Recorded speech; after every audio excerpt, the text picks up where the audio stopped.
The morning started like any other at Seattle's busy airport. People hurried through security lines, clutching their coffee cups and carry-ons, worried about boarding times and phone chargers. Among them was a quiet, middle-aged man who didn't seem in a rush. He moved with a kind of calm that stood out in the crowd. He carried only one small bag and a folded notebook tucked under his arm, its corners worn from use. He boarded the plane like everyone else, smiled politely to the flight attendant at the door, and walked down the aisle to his seat, 20D, right by the window. He placed his bag overhead, sat down, and opened that same notebook. The handwriting inside was small, neat, and full of numbers and sketches, like it belonged to someone who liked precision. The other passengers came in one by one, talking, laughing, trying to fit their luggage where it didn't belong, the usual mix of travelers, families, business people, and a few who already looked asleep before takeoff.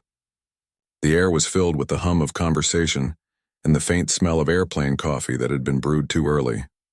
When the cabin door closed, the captain made his usual announcement about weather and flight time.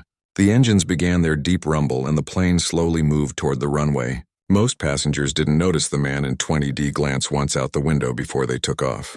He looked at the sky the way someone looks at an old friend. As the plane climbed higher, the sunlight spilled across the wings, turning the clouds into gold. The flight felt peaceful. A couple of children nearby played with coloring books, and a few rows up, someone was already asleep against the window. Everything felt normal, until it didn't. About 30 minutes into the flight, the seatbelt sign came back on. The plane hit a pocket of rough air, nothing too bad, but enough to make drinks ripple and conversation stop. The man in 20D barely moved. He set his notebook aside and rested his hand on the armrest, calm as ever. The turbulence passed, but something strange followed.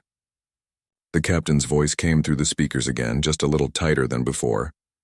"Ladies and gentlemen, we're experiencing some minor communication issues with air traffic control. Nothing to worry about. Please remain seated with your seatbelts fastened while we sort this out." A few passengers exchanged looks. Communication issues? That wasn't something they usually heard on flights. Some laughed nervously, others shrugged, but a few started glancing toward the windows as if expecting to see something. A few minutes later, one of the passengers on the left side gasped. "Look, outside," she whispered, pointing toward the clouds. Heads turned. Out there, gliding smoothly alongside the plane, were two sleek F-22 fighter jets. Their metallic bodies caught the sunlight as they moved in perfect formation. The cabin went quiet.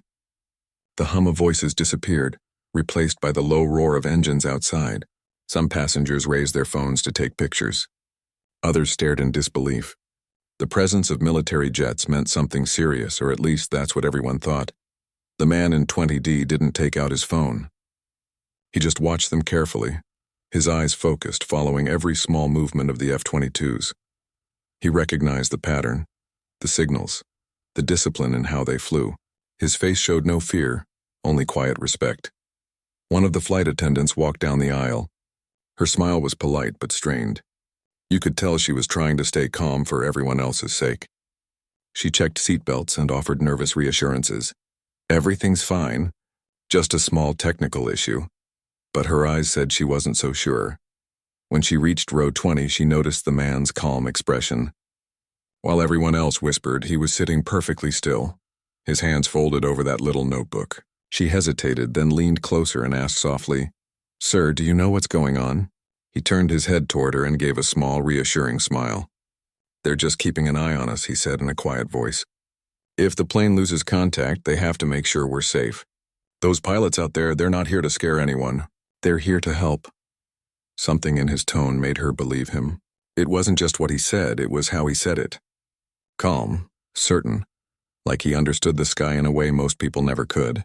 She nodded, thanked him, and continued down the aisle with a steadier voice. The passengers kept watching the F-22s. Every few minutes, one would tilt slightly, catching the sun in a way that made it look almost unreal. The man in 20D watched them too, but his gaze was different, focused on details others didn't notice. The exact angle of their wings, the rhythm of their maneuvers, the precision of the formation. He knew this wasn't random. He also knew those pilots weren't just following orders. They were communicating silently through movement. Then came another announcement. Ladies and gentlemen, as a precaution, we'll be maintaining this flight level while our systems reset. Everything is under control. The captain's voice was steady, but the man in 20D could hear the strain behind it. He leaned back in his seat, glancing once more at the notebook on his tray table. Inside were pages filled with hand-drawn schematics, shapes of wings, engines, systems, and notes about aerodynamics. It was the kind of notebook that told a story without a single word. The person sitting next to him, a college student traveling home, finally worked up the courage to ask, "Do you think something's wrong?" The man looked over and shook his head. "They just can't reach the tower right now. Happens sometimes. Those jets out there will stay with us until it's fixed." The student stared out the window again. "They look amazing. I've never seen a fighter jet that close. Beautiful machines," the man said quietly.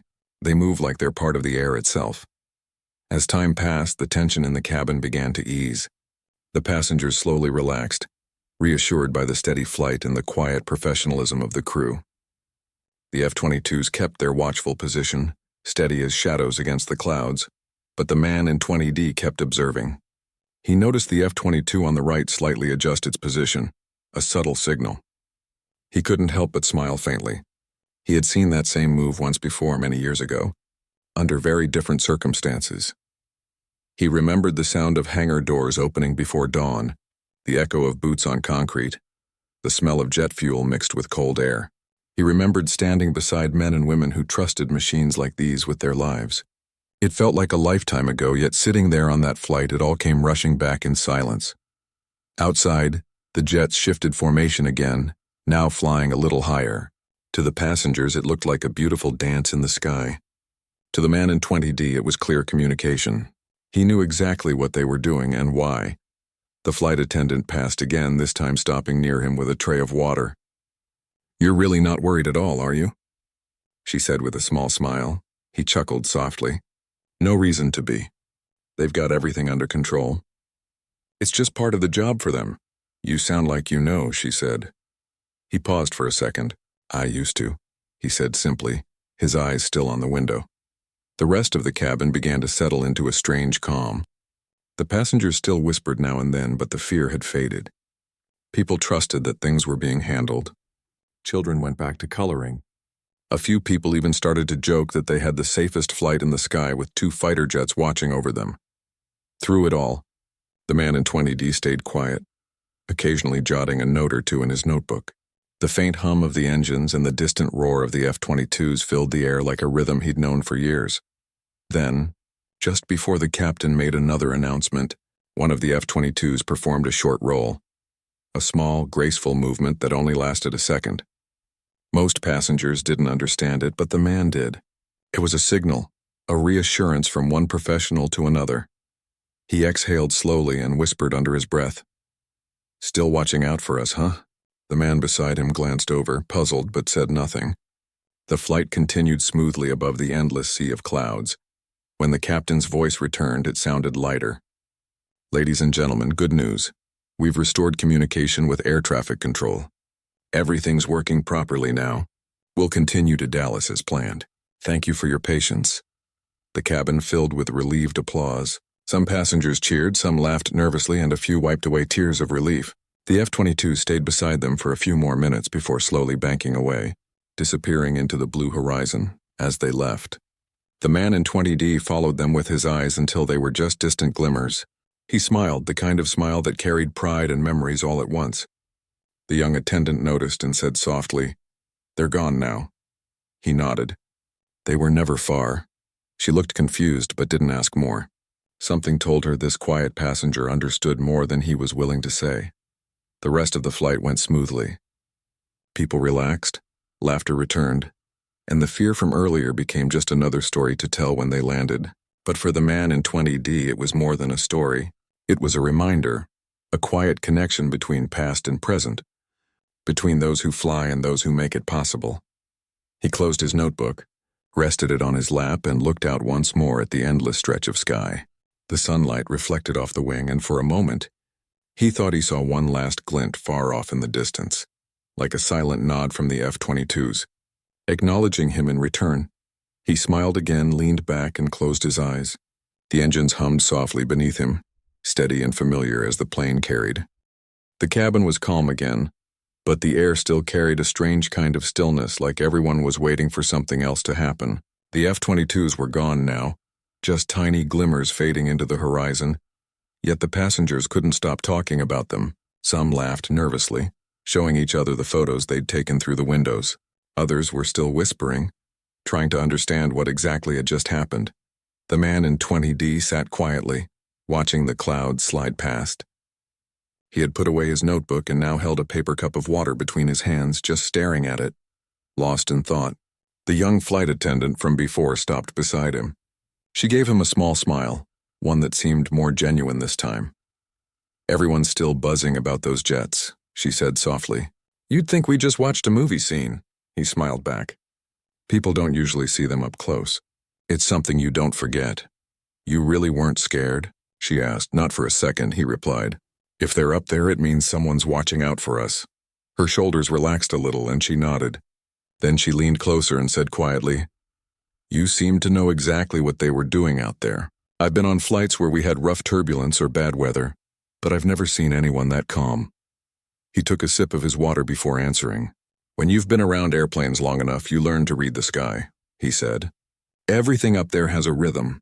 Once you see it, you can't unsee it." She didn't fully understand what he meant, but there was something peaceful about the way he said it. Before she could ask more, someone at the front called her name, and she excused herself politely, heading back toward the galley. The man turned to the window again.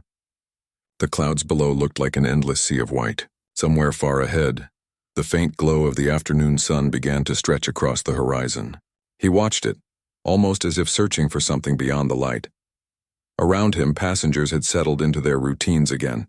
Earphones in, books open, screens glowing.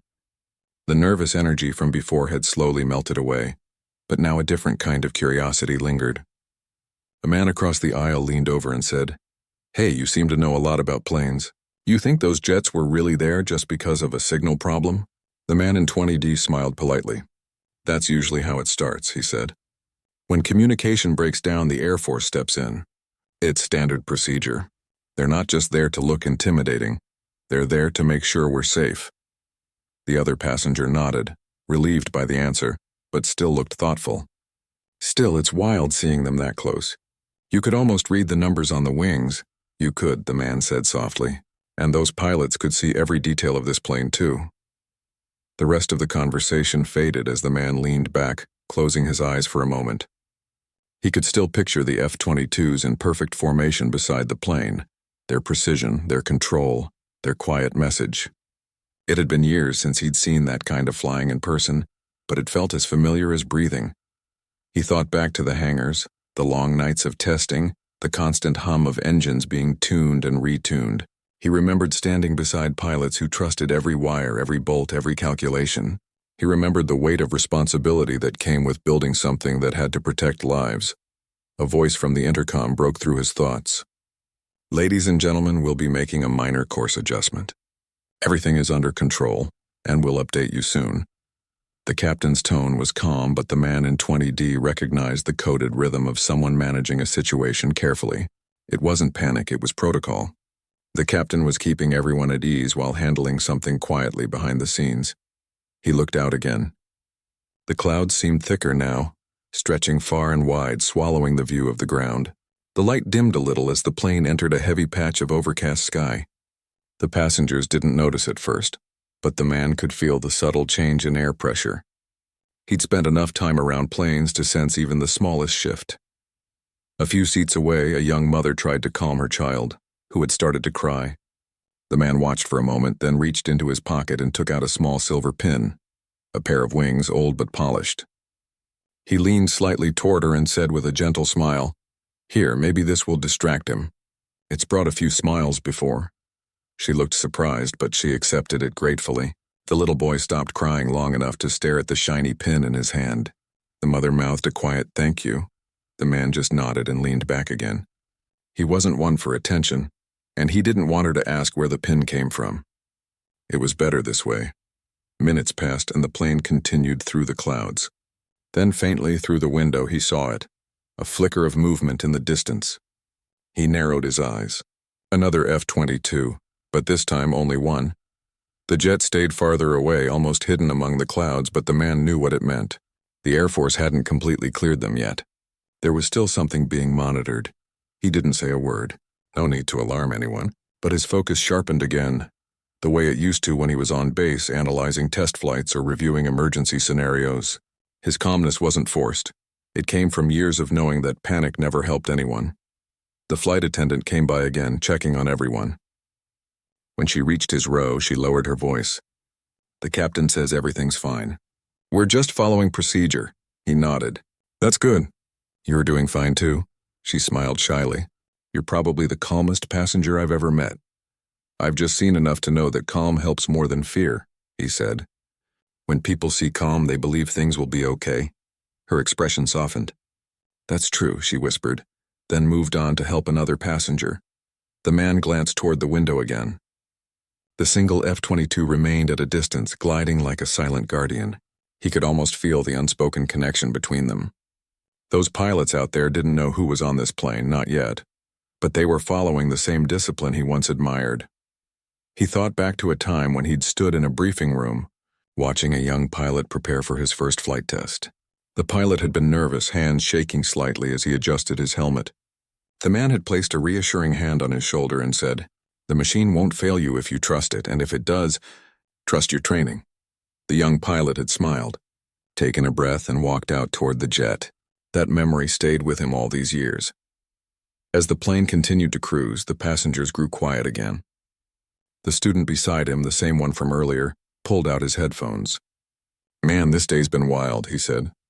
"You think we'll see those fighter jets again?" The man smiled faintly.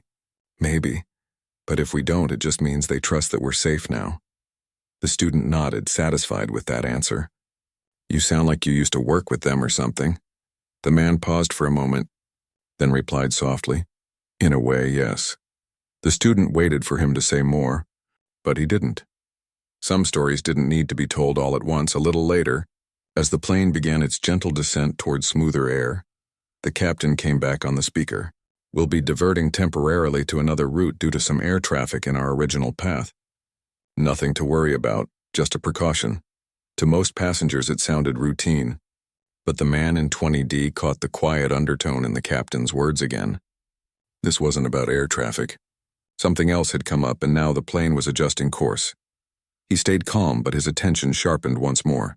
The faint hum of the engines, the distant sound of the sky beyond the window, every detail mattered to him. He knew better than anyone that sometimes the smallest things told the biggest stories. The passengers, tired now, began to drift into quiet conversations or naps. The mother and child were asleep. The student watched a movie. The world inside the cabin looked peaceful again, but out in the distance the lone F-22 still followed, a silent shadow that never left. The man in 20D leaned closer to the window, studying its movements. He saw the faint dip of its wing, a signal of reassurance. He smiled again, almost to himself, whispering quietly, "Still watching? Good." The hum of the engine stayed steady, and the light outside softened as the sky turned from bright blue to warm orange. The passengers wouldn't remember the details of that moment, but the man in 20D would.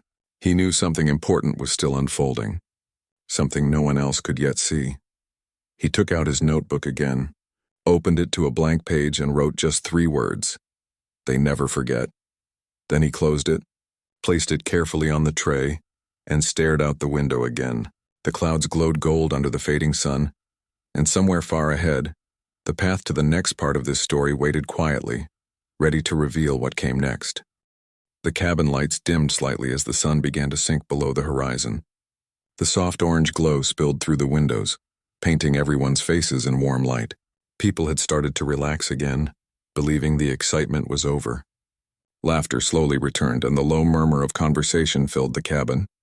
It felt almost normal again. But for the man in 20D, normal was never something he trusted in the sky. He watched the clouds outside with quiet eyes. The F-22 that had been following them was still there, farther away now, almost blending into the fading light.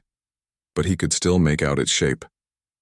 That kind of discipline, that kind of silent escort, didn't happen for no reason. He adjusted slightly in his seat, his hand resting on the folded notebook. His instincts told him something was still unfolding, though not in a way anyone in the cabin could see. He could feel it, the rhythm in the air, the small changes in pitch, the faint vibration that told him the plane was descending earlier than usual. The student beside him took out his phone and looked at the flight map on the screen. "We're not heading straight to Dallas anymore," he said, confused. "Looks like we're turning." The man in 20D nodded slowly. "They're probably diverting to another airport. Standard procedure when there's a mix-up in communication earlier." "You think it's serious?" the student asked, lowering his voice. He shook his head gently. "If it were serious, we'd know by now. They're just being careful."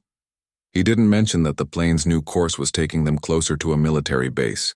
The average passenger wouldn't notice it. But he knew the air routes well enough to recognize that pattern. The flight attendants were moving quietly up and down the aisles again, checking seatbelts, offering water, keeping smiles on their faces. But the man could see the slight tightness around their eyes. They'd been told something by the cockpit crew, something they weren't allowed to share yet. The same young attendant from earlier stopped near him again. She leaned slightly toward him and whispered, "We've been told to stay calm and follow normal service, but the captain might make another announcement soon."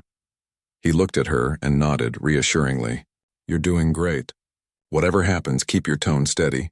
People listen more to your voice than your words." She smiled, though her hands trembled slightly as she held the tray. "You sound like you've done this before." He smiled back. "In another life, maybe." She didn't know what he meant, but she seemed to draw strength from his calmness. She moved on, her step steadier now, her voice softer when she spoke to others. The man leaned back again and closed his eyes briefly. He didn't pray, didn't worry. He just listened. The sound of the engines was smooth but slightly lower, the steady drone of a controlled descent. The captain was following orders likely passed from the same command center where those F-22s had launched earlier. Then, the intercom clicked on. The captain's voice came through, steady and calm. "Ladies and gentlemen, due to earlier communication issues, we've been instructed to make a brief stop at a nearby airbase to complete standard checks. There is no emergency. We'll update you shortly." The words airbase and standard checks were all it took for the tension to return to the cabin. People straightened in their seats, glancing around at one another, whispering questions no one could answer. "What's an airbase doing near our route?" Someone muttered. "Why would we land there?" Another asked. A few began to panic quietly, though trying not to show it. The man in 20D opened his eyes and watched the faces around him. He'd seen this before. How quickly calm could slip away when people didn't understand what was happening. He unbuckled his seatbelt slightly and turned to the student beside him. "Listen," he said softly. "They're just being cautious. The pilots are following instructions from the ground. You don't send F-22s for a simple flight unless you want to make absolutely sure everything's safe. That's all this is." The student nodded slowly, trying to believe it. "So we're not in danger?" He smiled faintly. "No. The fact that they told us means everything's under control." Outside, the sky had darkened. The faint orange of sunset had faded into deep blue. The plane continued its slow, steady descent. The man could see lights blinking in the distance, runway lights. And near them, faint silhouettes of aircraft lined up like silent guardians. He knew that kind of base. Clean, organized, precise. He'd spent too many years in ones just like it. As the descent continued, he noticed the F-22 return to their sides. Both of them now, flying lower and closer than before. The passengers gasped again, but this time the sound was more of awe than fear. The jets looked like glowing shadows under the night sky, their lights flickering gently. The student whispered, "They're really landing with us?" The man nodded slowly. "They'll stay until we're on the ground. It's part of the escort protocol." "What's that mean?" "It means they don't leave until they know we're safe." The student exhaled deeply, his earlier nervousness softening into admiration.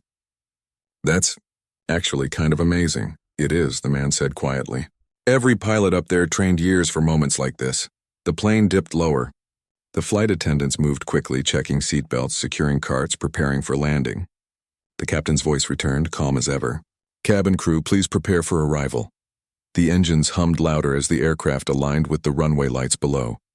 The F-22s adjusted their position, one slightly ahead and one just behind, guiding the larger plane like a shepherd guides its flock. The man in 20D felt a strange mix of pride and nostalgia.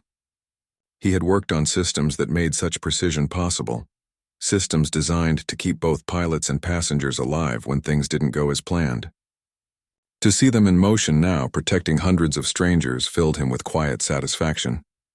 The landing was smoother than anyone expected. The wheels touched down softly, and the passengers burst into nervous applause. Some laughed, others sighed in relief, and a few wiped their eyes. But as the plane slowed and turned onto a long, quiet stretch of runway, the passengers noticed something unusual. Outside, instead of terminal lights, they saw hangars, military trucks, and uniformed personnel standing near vehicles with flashing lights. The cabin went silent again. The captain's voice came over the intercom. "Please remain seated. We'll be undergoing a standard inspection before continuing to our destination." The man in 20D stayed calm. He knew this procedure well. It was part security, part precaution.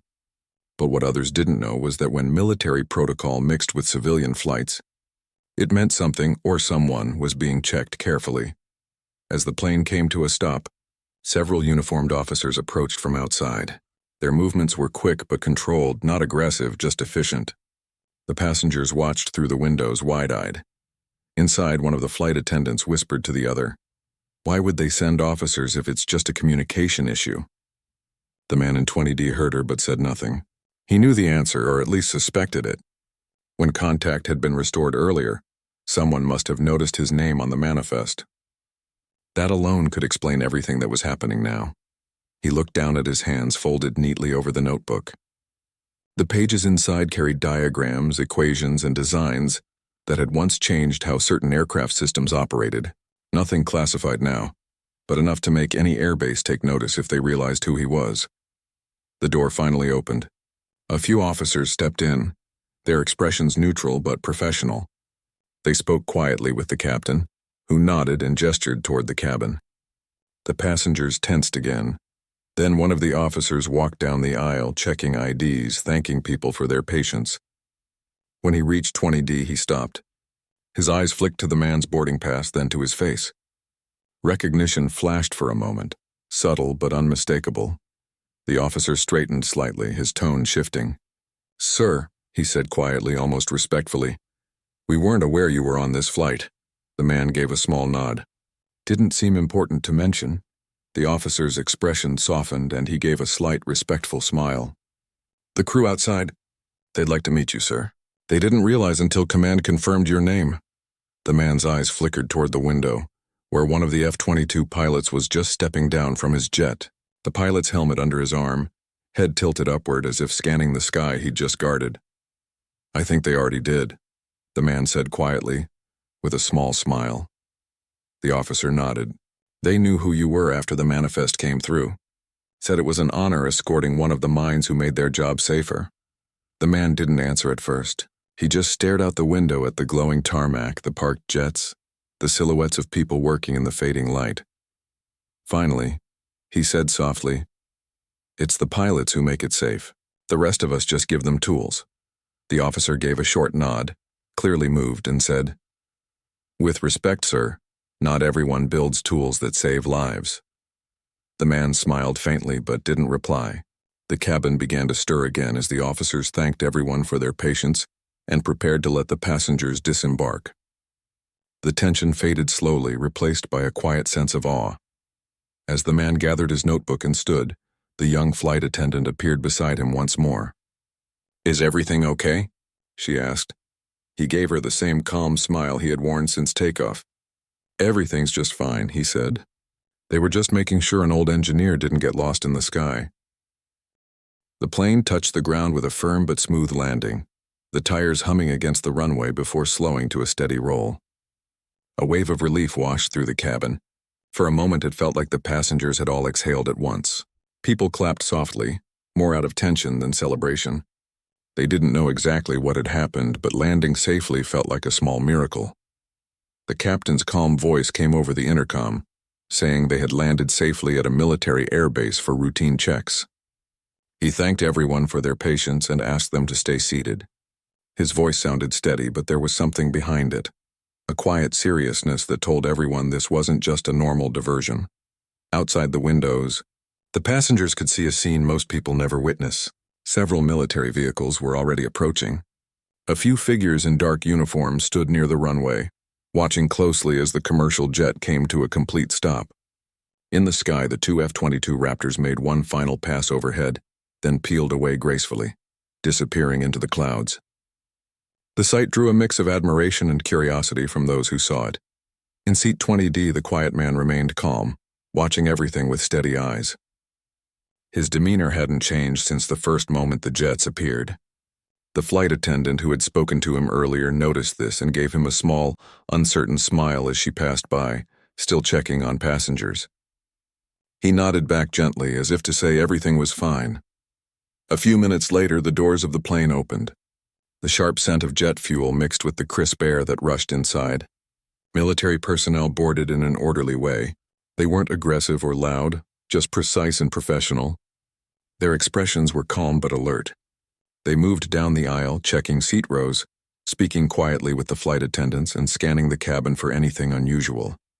The passengers sat quietly, eyes following every movement. Most were confused, a few nervous, but there was no chaos. Maybe it was the relief of being on the ground, or maybe it was because of the calm energy that seemed to come from the man in 20D. People around him kept stealing glances his way. Something about his composure made them feel they were still safe. When the officers reached his row, one of them looked down at the man and asked politely, "Sir, may I see your identification?" He nodded and reached into his jacket pocket, handing over a small wallet. The officer glanced at it, his expression changing subtly. His eyes widened slightly as he read the name, and then he looked up again, almost doing a double take. He seemed unsure for a second, then asked quietly, "Sir, are you the same, name redacted, from the 95th Squadron?" The man's lips curved into a faint smile. He nodded once, the officer straightened immediately. His posture shifted from neutral to sharp respect. Without saying another word, he gave a small formal salute.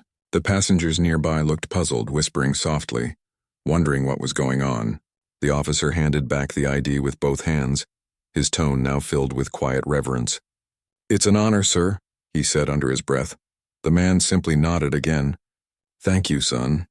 The officer moved on, continuing his work, but his respectful tone hadn't gone unnoticed. The few passengers nearby leaned toward each other, murmuring questions. "Who is he? Did you hear that?